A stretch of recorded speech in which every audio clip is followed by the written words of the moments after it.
Ang Nicaragua ay bansa sa Central America. Ito'y nasa pagitan ng Pasipiko at Dagat Caribbean.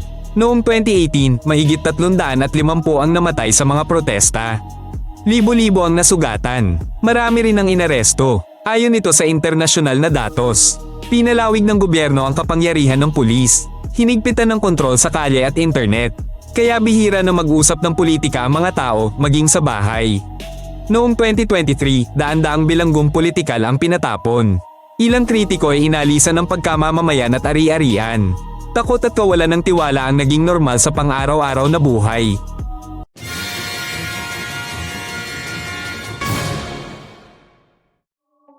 Ang Nicaragua ay paaba mula hilaga patimog. Mayroon itong malalaking lawa at bulubunduking lugar. Sa mga bayan ng Nicaragua, abala ang tao sa negosyo, serbisyo at konstruksyon. Sa bukid, nagtatanim sila ng kape, tabako at tubo. Mababa ang sahod doon. Kaya sa Nicaragua, nagtitipid sila sa lahat. Binibili nila ang gamot ng paisa-isa. Ang gamit sa eskwela ay ipinapasa lang. Ginagamit nila ng maingat ang kuryente at tubig. Sa mga nayon ng Nicaragua, nagdadala sila ng kanistra para sa tubig. Oras ang ginugugol nila sa biyahe papuntang doktor at eskwelahan. Ang padalang pera ng kamag-anak mula abroad ay malaking tulong. Nakakabayad sila sa pangunahing gasto sa pagkain at tirahan. Maraming aktibong bulkan sa Nicaragua. May lindol at pagguho din ng lupa. Tuwing tagbagyo, matinding ulan at baha ang nararanasan sa Nicaragua. Noong 2020, sunod-sunod na tumama ang bagyong Eta at Iota sa Caribbean ng Nicaragua. Winasak nila ang mga bahay at sinira ang mga kalsada. Nalubog din ang pananim at linya ng kuryente. Tuwing tagtuyot sa Nicaragua, bumababa ang ani ng mais at beans. Nagmamahal din ang mga pangunahing pagkain. Nagdedeklara ang gobyerno ng state of emergency. Ngunit kulang ang tulong para sa lahat. Umaabot ng buwan ng pagbangon sa Nicaragua. Nababaon ng mga tao sa utang. Ang iba ay lumuluwas para magtrabaho. Matagal na pinamunuan ng isang diktador ang pampamilya ang Nicaragua noong huling kalahati ng nakaraang siglo. Pagkatapos bumagsak, dumanas ng digmaang sibil ang Nicaragua. Naglaban ng bagong pamunuang kaliwa at mga armadong kalaban. May mga namatay at nawasak. Noong huling bahagi ng 90s at 2000s, nagkaroon ng negosasyon at reforma. Ngunit hindi nawala ang kahirapan at korupsyon. Regular na nagpapahirap sa bansa ang mga kalamidad. Noong 70s, ipinakita ng lindol sa kabisera ang mahinang pamantayan sa konstruksyon. Taon nang inabot ng pagbangon sa Nicaragua. Nanatili ang kawalan ng tiwala sa pamahalaan. Nakakaapekto ito sa desisyon ng mga tao hanggang ngayon. Ang leader ng Sandinista ay bumalik sa kapangyarihan sa Nicaragua noong 2007. Sa mga sumunod na taon, pinalakas niya ang kontrol sa mga korte, eleksyon, at puwersa ng seguridad. Ang mga kalaban sa Nicaragua ay unti-unting inalis sa politika. Noong halalan 2021, maraming kritiko ng pamahalaan ang nakakulong o nasa pagpapatapon. Sinabi ng mga pandaigdigang tagamasid na walang patas na kondisyon para sa halalan. Mapanganib na talakayin ito ng hayagan sa Nicaragua. Takot ang mga tao na mawalan ng trabaho at kalayaan. Ang buhay politika ay limitado sa mga pinagkasunduang aktibidad. Matapos ang mga protesta, mahigpit na binabantayan sa Nicaragua ang mga komunidad, paaralan at institusyon. May mga kamera sa tanggapan ng gobyerno at mga interseksyon. Ang mga loyalistang aktivista ay binabantayan kung sino at saan nagtitipon. Mabilis na dumarating ang babala at paghahalughog sa mga tumatawag ng protesta sa social media. Pinipilit ang mga guro at manggagawang pangkalusugan na sumama sa opisyal na rally. Binabantayan din ang kanilang mga pampublikong pahayag. Iniiwasan ng mga negosyante sa Nicaragua ang usapang politika maging sa regular na customer. Naging ugali na ang pagpipigil sa sarili. Una nilang tinitingnan kung sino ang nasa paligid bago magsalita. Sa Nicaragua, isinara ang mga independenteng media. Kinumpiska ang kanilang ari-arian. Tumanggi ang imprentahan na maglimbag ng dyaryo. Binawi ang lisensya ng mga TV channel. Mga mamamahayag sa Nicaragua ay inaresto. Kasong administratibo ang ikinaso sa kanila. Pinatawag sila para tanungin. Binuksan din ang kasong kriminal. Marami ang umalis at nagpatakbo ng website sa ibang bansa. Ngunit ang mga pinagmulan ng impormasyon sa loob ay takot magsalita. Natatakot silang magsalita kahit anonymous. Isinara ng gobyerno ang libu-libong organisasyong panlipunan. Kabilang dito ang mga universidad at charitable organization. Mas kaunti ang alam ng publiko sa Nicaragua sa nangyayari sa mga kulungan. Hindi rin nila alam kung paano ginagastos ang pondo. Walang balita kung sino ang nagdedesisyon. Kaya lumalaganap ang chismis at kawalan ng tiwala. Ilang kleriko sa Nicaragua ang sumuporta sa mga biktima ng protesta. Dahil dito, nagkaroon ng aresto, multa, pagpapatapon at pagbabawal sa kanilang gawain. Isang kilalang obispo ang nahatulan ng matagal na pagkakakulong. Kalaunan, siya ay isinailalim sa paghihiwalay. Ang mga lumahok sa protesta ay ikinulong sa mabibigat na kaso. Pinipigilan ng mga abogado na ipagtanggol ang kanilang kliyente. Nawalan ng trabaho at kita ang pamilya ng mga inaresto. Ang mga estudyante naman ay nawalan ng pwesto sa kolehiyo.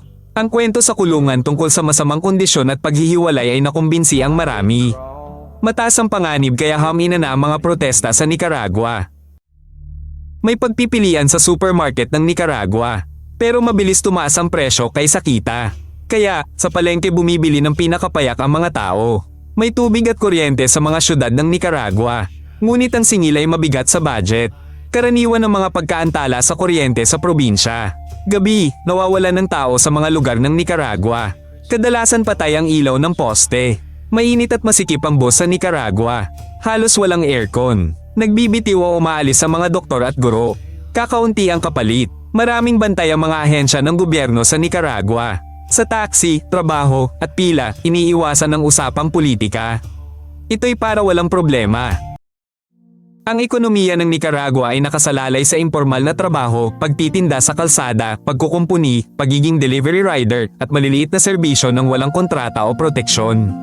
Sa rural ng Nicaragua, nagtatrabaho sila sa kape, tabako, at tubo. Mula umaga hanggang gabi sila para sa maliit na sahod. Nakasalalay ito sa panahon at presyo ng mga reseller. Halos walang buwis na nakukolekta mula sa mga kinita nila kaya wala silang pensayon sa huli. Ang mga pamilya sa Nicaragua ay nangungutang sa kamag-anak, nagbebenta ng gamit at nagtitipid sa gamutan at pag-aaral. Ang mga padala mula sa ibang bansa ang naging pangunahing pinagkukunan ng pera para sa milyon-milyong residente ng Nicaragua. Noong 2013, inanunsyo ng gobyerno ng Nicaragua ang isang proyektong interoceanic na kanal. Mayroon itong kasamang investor mula China at nagbigay din sila ng mahabang konsesyon. Nangako sila ng mga trabaho at pag-unlad. Ngunit sinimulan din nilang kumuha ng lupa mula sa mga residente sa kanayunan ng Nicaragua. Binubuo na rin nila ang ruta.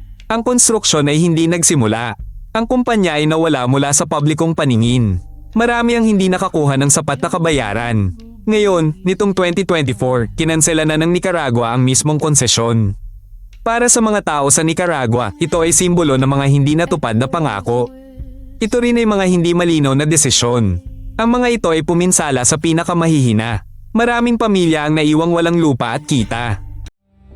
Laging umaalis ang mga tao sa Nicaragua.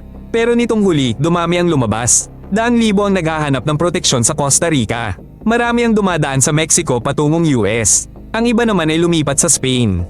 Matagal nang hiwalay ang mga pamilya. Nasa ibang lugar ang magulang, nagtatrabaho. Ang mga bata naman ay nasa lolo at lola. Mapanganib ang paglalakbay. Nagkakasakit ang mga tao. Nawawala ang kanilang papeles. Nabibiktima sila ng mga manloloko. Napapahamak din sila sa kamay ng mga kriminal. Nakakatulong ang padala sa naiwan. Pero nawawala ng bansa ng mga doktor. Pati mga guro, inhinyero, at estudyante. Kakaunti ang nagpasyang bumalik. Nanatili kasi ang panganib at kahirapan. Sa mga mahirap na pamilya sa Nicaragua, maagang tumutulong ang mga bata. Nagtatrabaho sila sa bukirin. Nagbebenta sila ng tubig at prutas sa kanto. Inaalagaan nila ang mga kapatid imbes mag-aral. Malaking gastusin ang uniforme, kwaderno, at pamasahe. Ito ay para sa mga pamilya sa Nicaragua. Mahal at di matatag ang internet. Kaya, hindi lahat ay makapag-aral online. Madalas ang maagang pagpapakasal at pagbubuntis ng teenager. Limitado ang tulong medikal. Umaalis o nagpapalit ng propesyon ng mga guro. Ang mga bago ay walang karanasan at gamit. Ang mga kabataan sa Nicaragua ay walang sapat na kasanayan. Hirap silang makahanap ng trabaho. Ang awtoridad ng Nicaragua ay may malapit na ugnayan sa Cuba, Venezuela, Russia at Iran. Sila ay may hidwaan sa Estados Unidos at ilang kapitbahay. Noong 2021, sinira ng Nicaragua ang ugnayan sa Taiwan. Kinilala nila ang China, umaasa sa puhunan at suportang pampolitika. Lumakas ang parusa ng kanluran. Ang pagkuha ng pautang at tulong pinansyal ay naging mahirap para sa Nicaragua. May usapan sa bansa tungkol sa supply ng langis mula Venezuela. Bibili rin sila ng sasakyan sa Russia. Ngunit halos hindi ito nararamdaman ng mga taga-Nicaragua. Ang panlabas sa patakaran ay nagpapatatag sa kapangyarihan. Ngunit halos walang pagbabago sa pang-araw-araw na buhay. Para sa turista, ang Nicaragua ay mga kolonyal na lugar, bulkan, at magagandang beach pang surfing. Sa mga sikat na lugar sa Nicaragua, mas maraming gwardya. Maayos ang mga kalsada at bukas ang mga kafe hanggang gabi. Malapit dito makikita ang mahihirap na komunidad ng Nicaragua kung saan ang mga tao ay nabubuhay sa pansamantalang trabaho. Kapag may krisis sa mundo o tensyon sa loob ng Nicaragua, bumababa ang bilang ng turista. Walang kita ang mga gabay, driver, at may-ari ng hotel. Sinisikap ng gobyerno ng Nicaragua na ilayo ang mga turista sa mga lugar ng protesta at pag-aresto. Para sa mga lokal, ito ay parang display lamang. Hindi halos nagbabago ang kanilang pang-araw-araw na buhay. Ang pamumuhay sa Nicaragua ay nakasalalay sa pagtutulungan. Nagbabahagi ng pagkain ng mga kapitbahay. Nangangalap ng gamit at gamot ang mga komunidad. Nagpapadala ng pera ang kamag-anak mula sa ibang bansa. Nag-oorganisa ang mga simbahan at voluntaryo ng libreng kainan at medikal na konsultasyon sa Nicaragua. Kahit madalas nilang nililimitahan ang kanilang trabaho, nagbubukas ng maliliit na negosyo ang mga tahanan sa Nicaragua. Nanahi, nagbe-bake at nagkukumpuni sila ng telepono. Natuto ng wika ang kabataan at naghahanap ng legal na paraan para umalis. Pangarap ng karamihan sa Nicaragua ang simpleng bagay, ang makapagtrabaho ng walang takot at makapagsalita ng walang pag-aalala. Kung interesado ka, mag-subscribe para di ka mawala ng bagong episode. Maikli lang at diretso sa punto ang aming nilalaman.